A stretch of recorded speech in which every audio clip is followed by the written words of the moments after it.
Peter Thomas, Fornatale, back with you with another edition of the Breeders' Cup Betting Challenge Diaries. We are getting close, folks, but there's still a lot of opportunities to qualify for the greatest handicapping competition there is, the Breeders' Cup Betting Challenge, $10,000 event happening at Del Mar early November. Still time to punch your tickets. Make sure you check out horseplayers.com for all the various feeders and qualifiers over there, especially our own Thursday Horse Player Happy Hour games sponsored by the Breeders' Cup. And speaking of Horse Players Happy Hour, or speaking of horseplayers.com, I should say, let's start the show by giving props to the folks who won their seats or their partial seats over there last weekend, starting with Terrence Channon, Thomas Labordo, Gary Blair, and Tom Lenberg. Those were the 4 full seat winners, partial entries, $5,000 credit essentially, won by Mike Sylvester and Becky Mulligan. Meanwhile, we had another big contest last weekend. The Woodbine Mile contest attracted 96 entries for that terrific card, 4 grade 1s on that one, and that was won by Mark Odorisio, and former BCBC champ Nissan Gabe came in second. I mentioned there are opportunities coming up. Obviously, check out horseplayers.com to see that schedule, but those aren't the only places that you can punch your ticket to the BCBC. September 21st, twinspires.com have a contest. They've gotten back into the game in a big way with contests over at twinspires.com. You can check that one out. Play races, including, presumably, the Pennsylvania Derby card. September 26th, a Thursday, Canterbury Park, with a big night of racing and a lot of BCBC seats on the line. If history is any guide, you can check that out for Thursday. Then back on the 28th, you got a couple of options, twinspires.com or at it again, but it's also the California Crown Betting Challenge. We're going to be talking a lot about that event. I'm going to be there live at Santa Anita. That's a hybrid where you can play online at an ADW or play in person right there with the San Gabriel Mountains in the background. That might be the more fun of the two options. September 29th, that's Sunday, Santa Anita and ExpressBet have a low ratio BCBC qualifier. You might want to check that one out as well. The place to go, expressbet.com/tournaments to learn more. And with that said, I think it's time to get to our first guest. And here he is now, one of our regular players on the Breeders' Cup Betting Challenge Diaries, Justin Mustari. Justin, how are things? Everything's going good. Looking forward to hopefully a good end of the year at the BCBC. It ain't far now, that's for sure. Maybe that's the question I'll start off with. We were talking a little bit to Tyler about how he likes to sharpen up his trip notes and is already in some small ways starting his process for handicapping this year's Breeders' Cup. Is that you as well? Are you doing work? Are you already formulating opinions in your brain about strategies you might use? You know what? Possibly on the gambling side in the contest scenario, there's some strategies that go through and, hey, remind yourself things you don't want to do in the contest based on last year or things that, hey, you want to lead towards strategy-wise. But when it comes to handicapping, I don't like to get myself into, hey, thinking that I like this horse. I want to wait till the draws come out, see what type of Euros are in the race, and just wait until I get all the information, all the sheets, everything I need. And that week will be just grinding, making sure I get everything in the head ready to roll for the contest. I'm picturing you really guarding your time once you have those entries that, you typically get those PPs on Tuesday. Is there a do not disturb sign, metaphorically speaking, on the door at that point? Yeah, that week there's not a ton of work being done. My dad is actually my boss, and he has a lot of work being done that week too. So if any customers are listening, I'm sorry, but don't really try to contact us too much during that week. We got a big week coming up, so it's going to be fun though. I want to look forward to other qualifying opportunities that you're looking forward to, but before we do that, let's look back. Any gambling stories from this past weekend? Yeah, no, I haven't played in a ton of stuff, but I did play in a Twin Spires event. They have a good one, $750. You bet with $500. It was only NHC bids and some cash they were giving out, but I liked the horse who was 13-1. Liked the chalk also in the race. I went all in, boxed the horses, and 13-1 shot wins by 5 or 6. and the chalk ends up running third by a nose to the longest shot in the race, 43-1.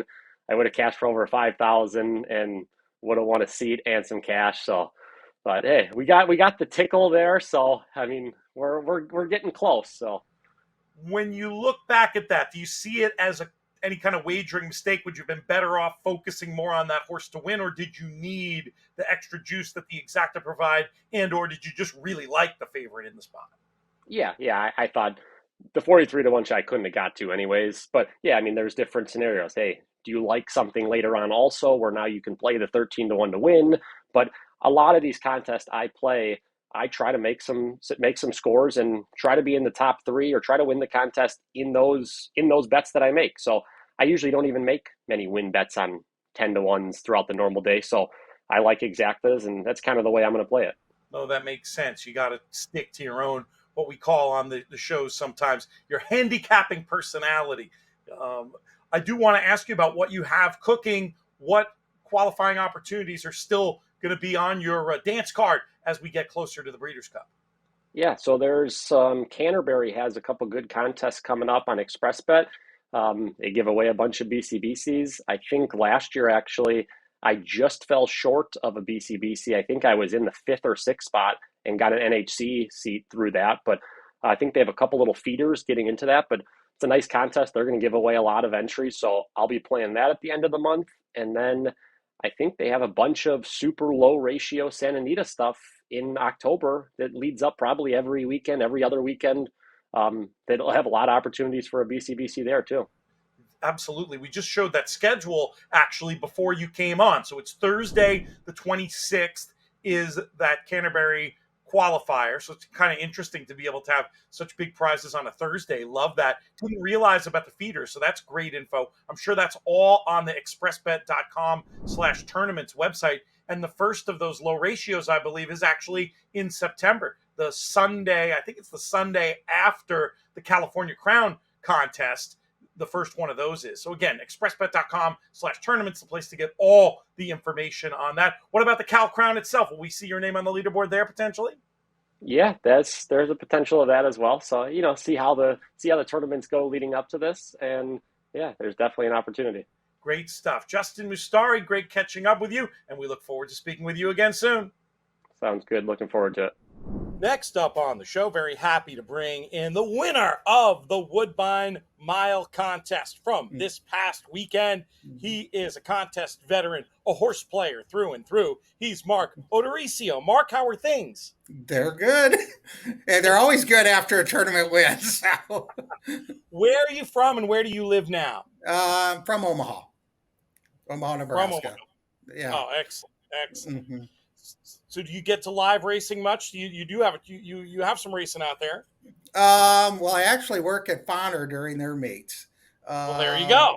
so yeah, so I get to see a lot of live racing when they're running uh, and stuff. But I try to get to with these tournaments. I generally go to Hawthorne at every chance I get when they have a contest. I'm there. I'm a regular there, and we've been going to Lone. We've been driving down to Lone Star, which is about a 10-hour drive for us from Omaha.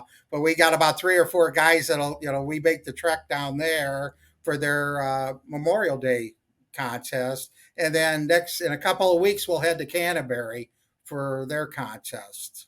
So I try to get out as much. I did make a trip to Del Mar. I was making a trip down to Del Mar last year for their $6,000 contest, and that was my first time at Del Mar. So that was like a bucket list thing for me.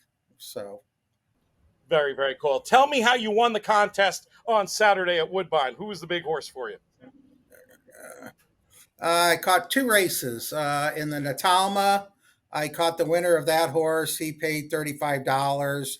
I had bet 20 to win on him, but I caught a double going into the next race, and that got me close to 2 grand. So after six races, I was sitting at just under 2,600, and I had four of my five uh, plays in. So I had one more race to go, and when I had done all my prep work, I knew I liked the last race, so I just sat back and waited for the last race, and that race was a split race. Their eighth race was also the same condition, so I watched that race and kind of picked up on something there where the winner of that race and the horse that run third, that was like about 40 or 50 to 1, both come out of a turf race. They had both run in a race on August 3rd that was on the synthetic, but then had moved to a turf race on August 23rd. And what ended up happening is the horse that won the last was a $30 winner. Or was he $30 winner? Or was he 30 to 1? I can't even remember now. I used him, and I had bet a $25 box. I used the 2, 5, and 10, and I had bet another $25 box, the 5, 6, and 10, and then I bet a $50 box, the 5 and 10. I thought the 5 and the 10 those were the safe plays in the race, but I figured, especially the 10 horse, I thought he might be lone speed. There was one other speed horse in the race, but I did think he was stretching out to go in a mile and a 16th, and he had 2 races as a 3-year-old running that distance, and he run third both times. So I was a little leery going, he might not be able to get the distance, but I thought the 5 horse was certain to. So I go, he should run either 1 or 2, and just in case the 10 horse didn't do it, I wanted to make sure I had other plays in the race. And luckily, I caught a big long shot, with the 6 horse, and he was one of those horses that he had showed some.